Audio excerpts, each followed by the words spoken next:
Welcome to Yates Makes. Now, I'm always looking for kind of new ways to work with the gel plate and just generally in art. And I was walking the dogs and saw one of those kind of ubiquitous tin cans that have been run over multiple times, totally flat. Now, I didn't pick that one up. Well, I did pick that one up and put it in the bin, but it was really butchered and sliced and split. But I thought, what if I could transfer that on the gel plate? So I've kind of encouraged a different can to become flat with my club hammer, and here I am. Plonked it onto a nice thin layer of black acrylic. You could use whatever colour you like, and you need to apply some gentle pressure. Now I'm doing this kind of through a sheet of paper. You know, on the one hand, it protects my own hands, but also it picks up all that excess paint in the negative space.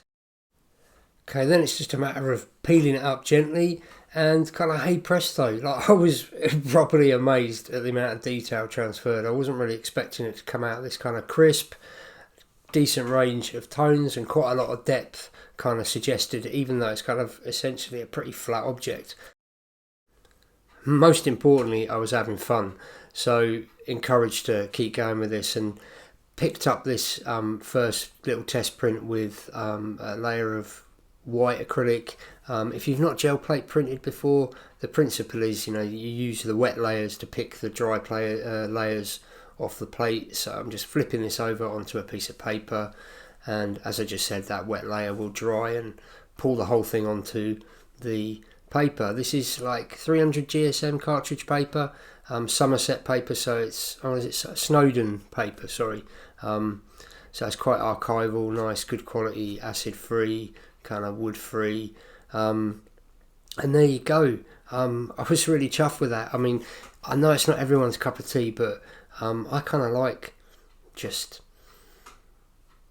vaguely kind of industrial looking things or throwaway man-made sort of stuff in artwork. So I just kept going with it on the same kind of principle. Stuck an old bit of packaging, the net of a box that I've just flattened out, and stuck that to a piece of paper. Again, a nice thin layer of black acrylic here. Flipped my little cardboard net over, and just trying to, and you got to get a feel for it. You can kind of underpress or overpress. You have a go for yourself and you'll work it out, but you want to kind of retain all those little details, but also you want to pick up most of the paint so you get a nice crisp contour and outline. But again, pleased with that. I love some of the detail, and you can really see the kind of the crease lines, the outline. This time I'm transferring with some gel medium, so I've let that initial transfer layer dry. Now putting some gel medium down just so I can register it over my can. The gel medium gives me that transparency so I can see exactly where it's going down. And the two things they're kind of linked in this sort of like throwaway manner. So thought they'd look good together, and I like the straights against the curves. So I overlapped them a bit, and there you go. Interesting textures. You can work into it. In this case, I'm just popping a bit of collage, break up some of that negative space a little bit. I could add more, I guess, but look, I was kind of just enjoying the textures, kind of speak for themselves really. I know it's not everyone's cup of tea, but for me, I don't know what it is, I find this sort of imagery kind of quite appealing, and it feels quite quick and quite immediate. So again, loads of opportunity to experiment. While I was kind of had the can, I thought, right, I see how it'll work for a second transfer. So this time my starting point was some white acrylic rather than black this time. Like I said, you could use any colour you want. They're quite heavy bodied acrylics. I did that just so it wouldn't slide around too much, and it would make good contact with that paint and kind of stick. So there you go, this time picking that white layer up with some red acrylic, and again, nice even layer, a little bit of paper, same process as before, bit of pressure on the back, let that dry, and again, I was really shocked at the amount of detail that comes up. You know, you could do loads of poppy style work from that point. Right, moving on. So I'd found the can, made the print, and then was like, well, it would be fun to make a video on other stuff that is kind of throwaway, kind of reusable, recyclable, and it's kind of unexpected. And so I've just been searching around, having a think about what would transfer well, and I was down the Chazza shop looking at the sale rail and thought, well, textiles, why not? Surely if I could get something out of an old can, I'm going to get something off clothing. So I bought a couple of like 50p shirts, and here's my first experiment, which is just the cuff of a sleeve. Again, using that same kind of approach, using a piece of paper over to remove that background negative space paint. And oh wow, this I was really impressed with. You get such a high level of detail, I guess because that textile is a little more absorbent. This time having transferred the sleeve, I was like, well, now I've done it, what on earth am I going to do with it? So I thought I'd make a little homage to an incredible mural that's in one of my favourite places, Berlin, and it's a mural on the East Side Gallery on the Berlin Wall, and I'm going to totally butcher his name now, apologies. He's called Mikhail Serebryakov, I think, and a great title. His mural is called Diagonal Solution to a Problem. I'll stick the photo there so you can see it.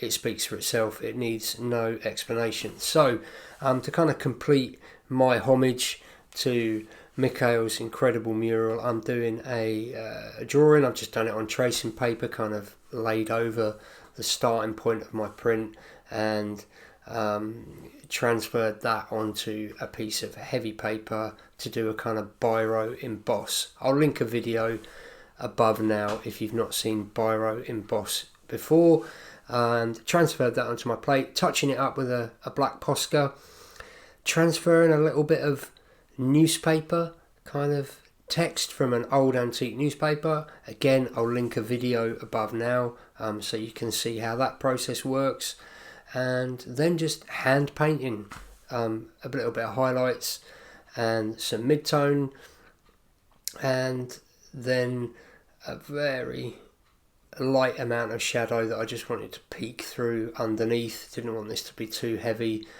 and again, once that was all dry, used a hairdryer to dry this out a bit, gel medium, allowing me to kind of register it over, and there you go. Added my little design feature. Again, loads of fun incorporating that kind of textile transfer with some illustrative aspects and features. And again, you know, I was asking myself, you know, am I enjoying it? Am I like making any discoveries? Is it like pushing me to think? And yeah, all of those things is kind of using these throwaway objects is kind of encouraging me to do. So from this point, I thought, you know, I'll keep going with the textiles, try something a bit different, and up the scale a bit. So I'm on my big gel plate this time, the 20 by 16 inch one, and thinking about using like the whole front panel of the shirt as almost like a kind of background. I was really struggling with coming up with an idea, and I'd kind of been working on a plan for a little lino cut with this sort of dead crow, and I'd started doing the sketch in my sketchbook for it. So I thought, right, I'll kind of adapt this idea and use it. And so I've made a quick tracing of the outline from my sketchbook to create a silhouette, paperclip that into the pocket, and hoping that when I transfer this, that'll give me a nice clean kind of silhouetted shape that I can then print back into with lino or like a masking tape print later on. So transferring from the shirt presented a different challenge, mainly because it's kind of hard to hold flat and lay onto the gel plate. So this time I spread my paint out. This is just Amsterdam pewter with a little bit of plum colour, a little bit of brown as well, just to try and kind of darken it up a little bit. And instead of laying the shirt onto the plate, as I did with the cuff, the cuff of the sleeve. This time I've laid the shirt out flat on my table and then dropped the gel plate down onto it and onto that little silhouetted stencil I've made. And this way's quite good because you can actually see through it and you get a fairly good idea of what's made contact and what hasn't. And yeah, you kind of have to guess a little bit about the amount of pressure. And who cares if you get the pressure wrong? You can reuse these textiles. I've not tried it yet, but I'm sure I can just kind of dunk the thing in a bucket while it was wet, fairly fresh off the plate from transfer, and get rid of some of that paint. So it's even almost fresh to start again with. So this time, again, I pulled the print with some gel medium, flipped that over, pulled the plate off the paper once it was dry, just to avoid kind of buckling the paper. Even though it was very heavy, it's quite easy to buckle, I find, using the big plate. So here's a quick bit of footage of me finishing up my little sketchbook kind of drawing. That's my plan for my my lino cut, which you can see there. And I just hadn't done any lino for a while, so was really enjoying that. Here I am, what am I doing now? Inking up in a very kind of like, not quite black, I think I've mixed up a very dark bluey grey colour, and a little fiddly to kind of drop this down in the right place. And the paper wasn't kind of ideal paper for lino printing on, but I think I just about got away with it. It was just an experiment. I might come back to this. As I said before, the kind of the crow lino, this wasn't really what I had in mind for it. I was just struggling to think of what to do with the shirt. So but actually I'm quite enjoying the imagery. I'm quite enjoying the kind of combination of textures. That's always something I like in my artwork. So as I said before, it's all discovery, it's all enjoying stuff. So what am I doing here? Last few kind of touches. This is making a tiny little stencil for the heart shape that I left clear in the lino, and my plan is here to just gel plate a little dotted pattern in red over that stencil, just to add a little design feature, a bit of interest in that kind of heart shape on the crow. So this is a bit of like laser copy transfer, like a little dot pattern, just a tiny little touch of gel medium once that was dry, using my little mini roller and flipping that over, registering that in the gap. Obviously I've masked everything off there, so I'm only printing exactly where I want it. And yeah, there you go, kind of getting there. I'm treating this like a big sketchbook page, really, just having fun, trying stuff, combining things, making plans, I guess. So the last little kind of graphic detail running through. And there you go, you can see how all the kind of textures and elements combine, and yeah, kind of food for thought, really. Lots to take away for me personally that I can then go on. Kind of got an illustrative kind of book illustration vibe. I tried another one from the same shirt, and this time tried to actually use it as a kind of starting point for a portrait, and sat a little kind of head on top of it. I've just put that in just to show that you can keep reusing these textiles, and it's really quite versatile. It kind of presents a problem that you've then got to find the visual solution for. So good if you're struggling for ideas or inspiration. It kind of is this first step that kind of then prompts some thinking and creativity. Okay, right, what was I doing next? Well, the next one I think I featured before in a video a while back, and that is using an old cassette tape. And for me, because I'm very much a child of the 80s, cassette tapes are really evocative kind of objects. They're very linked to my childhood, my teenage years, and being a kind of big music lover.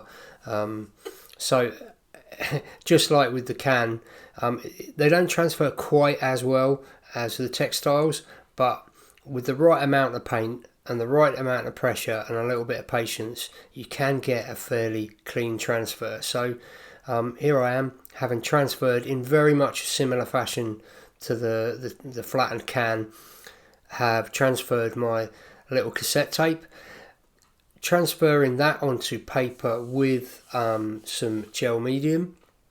And again, it's just kind of like it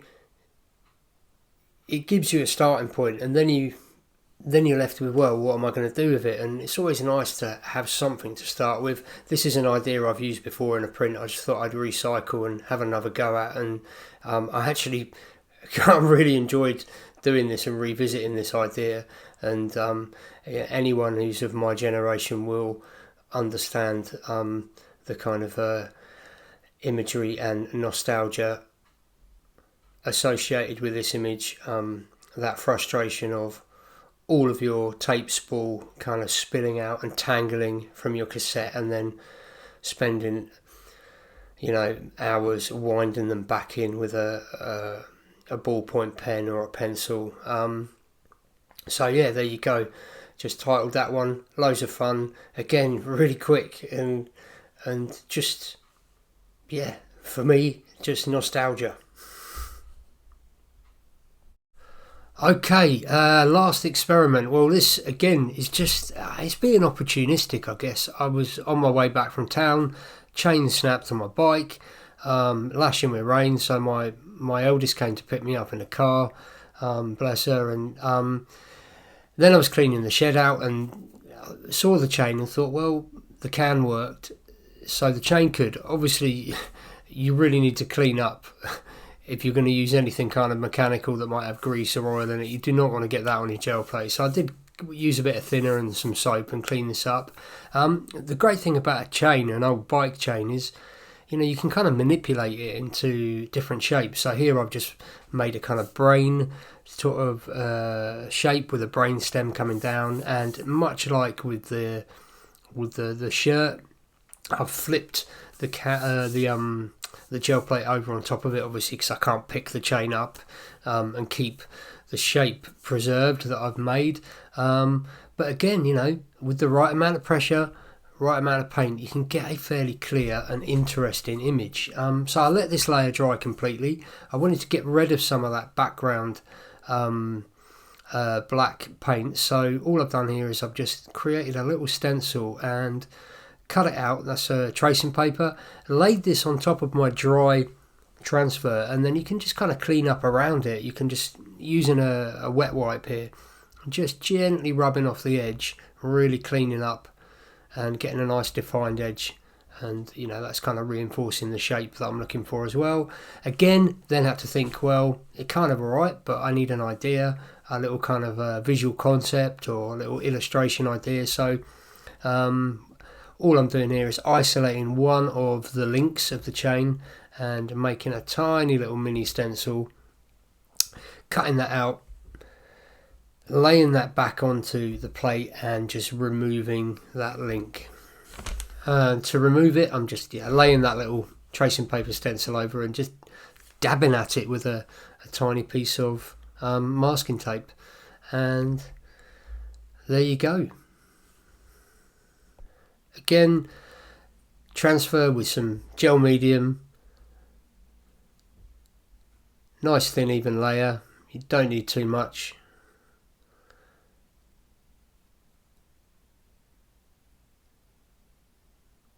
Paper goes on top. I think that's a piece of like Japanese Hosho paper, which is usually what I use for lino printing, but works really well with the gel plate as well. Not for loads of layers, I've noticed, but really nice for just single or a couple of layers. Peeling that up and being careful not to crease it because it is quite thin paper. And there you go, job done. Really simple, fun little visual concept. Obviously the title will give away my thinking. Now this one, I've been setting up my studio at home, and I've got so many prints that I've made from doing these videos, so I'm just going to put on my website a bundle, a bargain bundle. So this one and a load of others, if you're interested, you can go to the website and pick yourself up a bargain. You might not consider it a bargain, I don't know. In the meantime, I hope there was something in there that gives you sparks a few ideas, encourages a bit of creativity, and I will crack on sorting the studio out and enjoying my summer, and I will look forward to seeing you soon in another video. Take it easy. Ta-ta.